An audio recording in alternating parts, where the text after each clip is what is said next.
ከመይ ቀኒኹም ክቡራት አባላት እዛ ቻናል ሃይማኖት ዶ ፍቅሪ ቀጽላ ስለዝበልኩምኒ ድሌትኩም ንከማለ ቀጽል ያለሁሞ ከም ቀደምኩም ላይክ ሃናጽር ኢቶ ሳብስክራይብ ክትገብሩ በትሕትና እንዳሓተትኩ ናብታ ዛንታ ከብለኩም ሃይማኖት ዶ ፍቅሪ ሓጻር ፍቅራዊ ዛንታ ራብዓይ ክፋል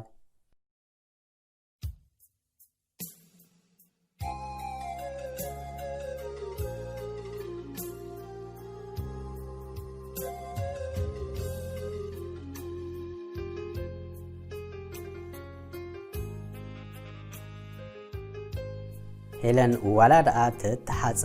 ዳዓምበር ፍቅሪን ዓወት ብቀሊሉ ክሰዳይ ከኣለን ኣመንጎ ዕላል ተስግል ዚኣመላ ዘንተብዝሕ ብልአን ተበልካውን ሰለስተ ኩላ ሶኮሊሳ ጸጊበት ትብል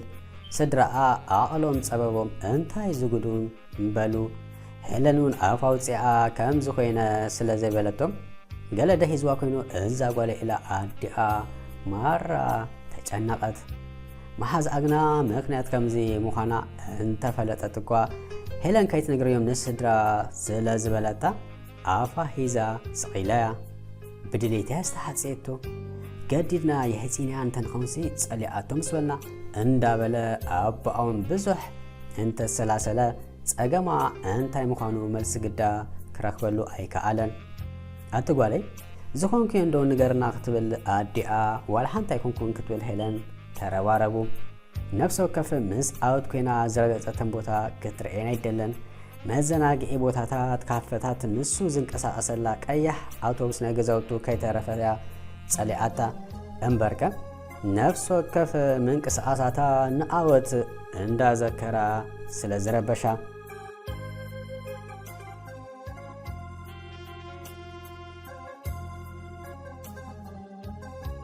ኣብ ካፈ ኮፍ ኢላ ምስ ህጹያ ሻሂ እንዳሰተዩ ከለዉ ዓወት ኢሎም ከድሓዩ ስለ ሰምዐት ካይተረድኣ ዓወት ናተ ኢላ ንድሕሪት ግልጽ በለት እሞ ካልእ ኮይኑ ግዳም ዝጸንሓ ግብራ ግዲ ኣሰኪፍዋ ድንንድንን በለት ደሓናይ ትሰከፊ ካብ ሃደም ሽሕ ግዜ ኣቕሊበልከ እንዴ ካብ ሎሚ ጽባሕ ክትመሓሸ ኺለ ስቕ ኢለ ክእዘበክ ቀኒ ሓቀይ ዓወት መሓዛይዶ ኣርከይ ትብልዮ ዝነበርከ ይኽምሽ ኢሉ ህጹያ ሓተተ የቕሬታ ሰናሓዊ እወንስ እዩ እሞ ክሳብ ሕጂ ኣብ ልብኺ ኣሎ ማለት ድዩ ሓቂ ንምዝራብ ከመይ ኢለ ከም ዝተሓፀኹኻ ኣይረድኣንን እዩ ፍቕሪ ከዓ ብሓንሳብ ክወፃለ ኢልካ ከይትጽበ ኣመና ተፍቅረኒ እንተ ኮንካ ንክርስኦ ተሓጋገዘኒ ፈትየ ስለ ዝተሓፀኹኻ ተሓጒሰ ክነብር እየ ዝደሊ ስለዚ ክሳብ ግዜ መርዓና ዝኣክል ጽቡቕ ገይረ ካብ ልበይ ክሓኩ ኣቕ ጌርካ ተጸበየኒ ስለ ዝበለቶ ከይፈተወ ተሰማመዐ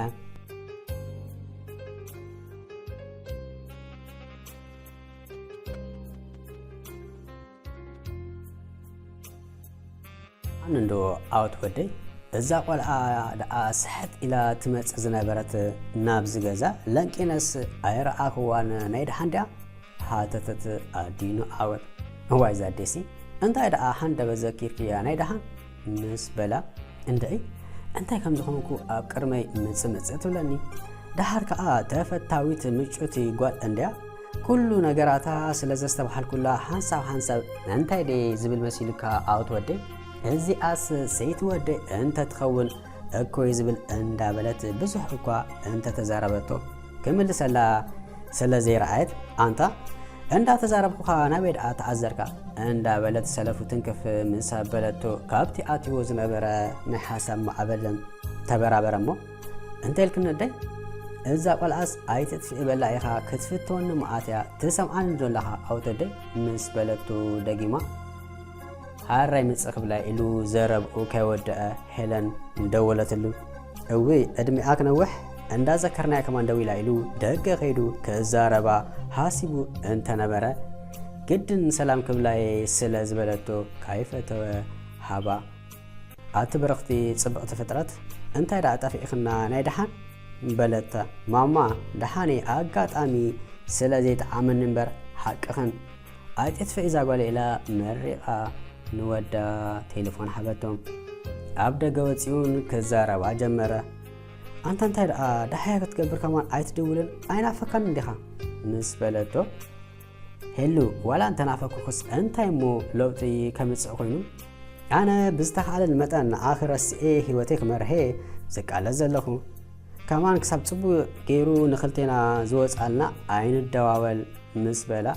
أنت عاوتي أنا هيك قالكم بجكا كال اسم بسب كوينو يرعيني لن أنا اسكا نايك على اسم مخاني أنت فليت قلت فكر الساعة قليلة حاسب نيرمو جنا هيك قالكم بزيك العالم نفسي تبلايشو أيبل عيسات يكون لكم مسبلتو بجاك هلو كمون دابلكي قوسلي أي تقول إيو كابت حدثي كلت أوارح تراح سلاز جبركي خنبر جيزين دابل آخي أب ذكر كل عوان عند رأس آخر نكتمت إخيلو زرو وجنا كود تأج إلى كتبكي سلاز سمع زجبرو تفقو أقلو صعبو أتهلو بجاها صعبالي أنت بلاكوا كسمعو أي كعالتن مسكنيتي أمونغو فقرن هايمانوت نبات أرقيرا لبات أفعى أندابله سمعن هلو بقى صباح نراخبمو بأكل نزرارب كرم حجي نراخب إلاتو أبي واصل زنبرة حاجوسا دوب سعنتلو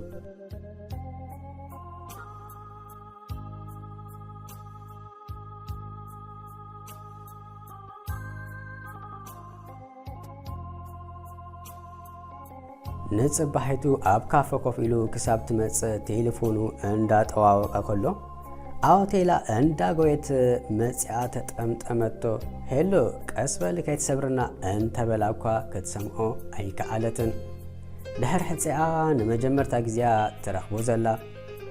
نتملك آسمنتا مستعزبو مارا دنجت ألا أو حزن زنبرت أمبر هتس أزحلفت تمثل أي نبرتن بلا بوشتو عاتي هلو أنت يتمثل اللخي أنت خونك يا أخي ما أرخندو نفسك تحاسيز اللخي مش خونن إلكي تحاسيخي بك أنا عيرس إخي نقرميس قومي كم زيلكي تقول إخي كرئيكي دس عبلني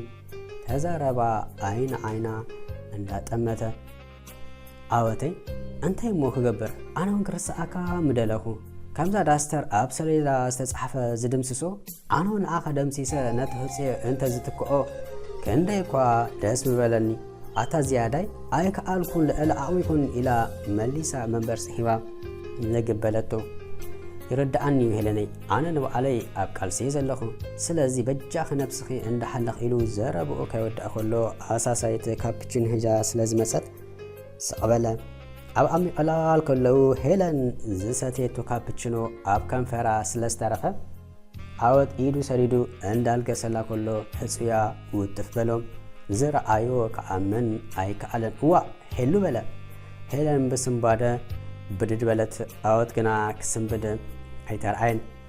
سمعنا ندو أنت هتقبر سنيكا هسيتي مخانا أيتفلت أديها قرب هلنا يبر كانديو عندما ماتكا سويتي كتناخف نمخان مني حنسخا عندان صار حاتتا أنا أوتي بحال إلو سددلو نسلامتا أوت مسمع ناي حرقان سمعت نفسو تقوات صارو صفعيو كا أنت مصو زلو حلو تتقيمو كزارب جمره نساده أوت أما كم تحسيت عند فلتك سويت عندماتك أنت زتناخف عليك مسبلو صبو عندها زلها سنحكي شنكا أب كم فرا ناي كابتشنو ترف سلازر أخولا كتسرقلاي لينبر بخال أيكونكم كوفبل إلو منبر سحابلو أما إيدي بلانديان نسخات سرقلا مسبلة نسوس حقها تغاقي بلا سرب أكنا وحي سلازي دليل أما انتي هات ستي حتى تعاوت نتن أساسيتي عندها تسوأ دحن هجي أقات أمن دي آتي بزخون حلو ودي خدخي بلا مولو معالتي كتو ألدليتكوا انت نبرا تشابل آوتي لا كيف توت قديفاتو كدت دقا مسوتسو والحدا كبلكي أي كألني كم زرعي كزلخو كاوكت في اللي أي دلنيخي بحق مسوكت كونو تدالي انت خونكي سلازي ثمر أنا بحجي معالبو كنقبرلو عندها تفاتخون كنسخون مفلالي مقنياتهم أنا فتسيمو كردعان عيك على نيلو تأمتا دحان سناي حوا يقريتها مفلالينا مقنيات كالجزي كألكاي مسعوقنا فتسيمنا بحادا كنكون عين كألينا بحادا كنكون انت نخل كاب قدمون عيمي تفلالينا بزيس كسان مسبلتو ሃራይ ንርኢ በላ ንዕና ይበሊ ከፋኖ ኪንገዛ ኢሉ ተተሓሒዞም ከዱ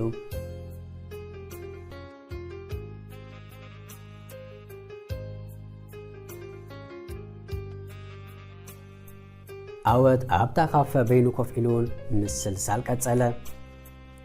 ከምዚ ዝሪኣ ዘለኹ ወይ ኣነ ካብዚ ዓዲ ክስወር ኣለኒ ወይ ከዓ ዋላ ናይ ባሓሱት ኣርኪ ዘለኹ ኢለ ተስፋ ካብ ቁርፃ ኣለኒ እቲ ፍቕራ እንዳሓደረ እዩ ዝጥጥዕ ዘሎ እምበር ዝሓርር ኣይመስለንን ብከምዚ እንተቐፂላ ከዓ ርግፀኛ ኣብ ሕማም ወዲቓ ዘርሞ ክተርፍ እያ ሰላሕ ኢለ ኣትየ እምበር ጉድጊረ እያ በቃ ገለ መፍትሒ ክደሊ ኣለኒ ኢሉ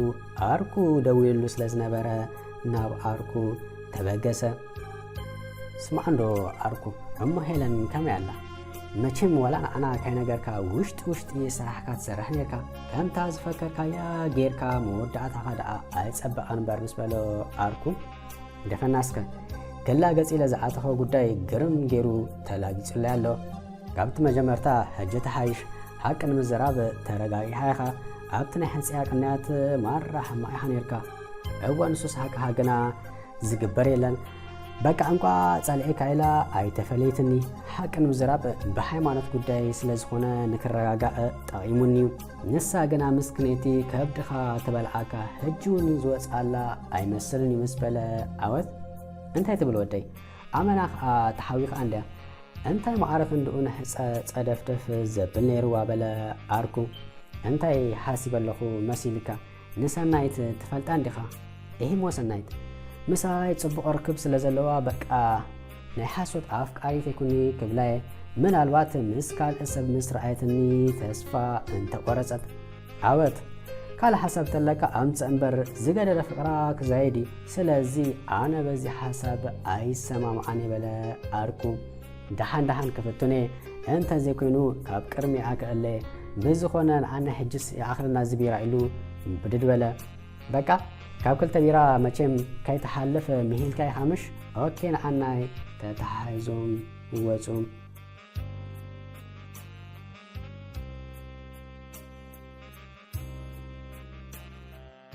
ዓወት ሰናይትን በቲ ጉዳይ ተዘራሪቦም መጀመርታ እኳ ኣብያቶ እንተነበረት ድሕር ክንደይ ግና ሃራይ ስለ ዝበለቶ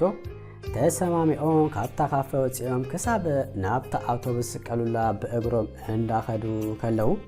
ሄለን ብመኪና ብድሕሪኦም ሕለፍ በለት እሞ ዝረኣየቶ ክትኣምን ስለ ዘይከዓለት ደው ክትብል ሓሲባ እኳ እንተነበረት ብድሕሪኣ ትመፅእ ዝነበረት መኪና ስለ ዝረበሸታ ንቕድሚት ገጻ ከደት እሞ መኪና ኣፀጊኣ ክድውል ጀመረት ሄሎ ዓወት ኣብያ ኣለኻ ዋ ሄሉ መጀመርታ ሰላምታ ይቀድም ድሓር ከኣስ ደሓን ይኽበላ ኣብያ ኣለኻ ጥራሕ ንገረኒ ኣብ ከተማ ኣለኹ ይህ ምስ መን ኣለኻ ዋ ኣቲ ሄሉ እንታይ ኮንኪ ምስ ሰብ ኣለኹ ደሌካ ስለ ዘለኹ ሕጂ ትመፃን ኢላ ቦታ ሓቢራ መልሱ ከይሰምዐት ቴሌፎና ዓፀወት ንሳ ያሰኑ ጽቡቕ ኣጋጣሚ ከምቲ ዝተባሃልና ሃራይ ሕጂ ብሓባር ናብኣ ክንከይድና ተተሓሒዞም ኣብቲ ዝሓበረቶም ቦታ ምስ በፅሑ ሄለን ኮርናፍናፍ ኢላ ተዓዘበ ሄሉ እንታይ ደኣ ሰላም ኣይትብልን እንደኺ እዚኣ ከዓ ሰናይት ትበሃል ይፈልጣየ እንታይ ክትላለኒ ሰናይት ትበሃል ፈታዊት ሰብኣላትኒ እንዳበልካዶ ትልፍልፈለይ ኣይነበርካን ሓደ መዓልቲ እውን ንሳይ ከለኻ ራኺባትና ነይራ ብዝኾነ እንታይ ትገብር ኣለኻ ምስ ረኣኻ ደው ኢለልካ ይህሞ እንታይ ፀገም ኣለዎ ዋ ዓወት ሃፍትኻትኩም መሓዛኻ ዋላ ዘመድካ ኣነ ክሳብ ዝምዖ ምስ ዝኾነት ጓል ክርኤካ ኣይደለኒ ክፅለል ትደልኒ ዲኻ በለቶ ሄሉ ገዲፍክኒ ከም ተሓፀኸባ ኣይትረስእ እዮ ኣመናዶ ንኣይ ተኣመኒ ትብልለኺ ኢሉ ዘረብኡ ከይወድአ ኣንታ ዓወተይ ፈተይ መዓስ ኮይነ ፍቕርኻ ከመይ ድዩ ዘሳቒኒ ዘሎ ንሓዋሩ ክኽእሎ ደ ኣይመስለኒ ኢላ ጫጭ በለት እምባ ከምዚ ኢላ ከላ ፍቕሪ ምስ ሰናይት ጀሚረ እንተይለያ ክትፅለልያ እንዳበለ ክዕብዳ ጀመረ ሙሃን ከምዚ ገይረ ተስፋ እንተዘይቁሪፀያ ምስክነይቲ ትርስኣን ኣይመስለንን እንዳበለ ሰቕሞ በሊ ሄሉ ዝነግረ ክለኒ ምስ ሰናየት ከዓ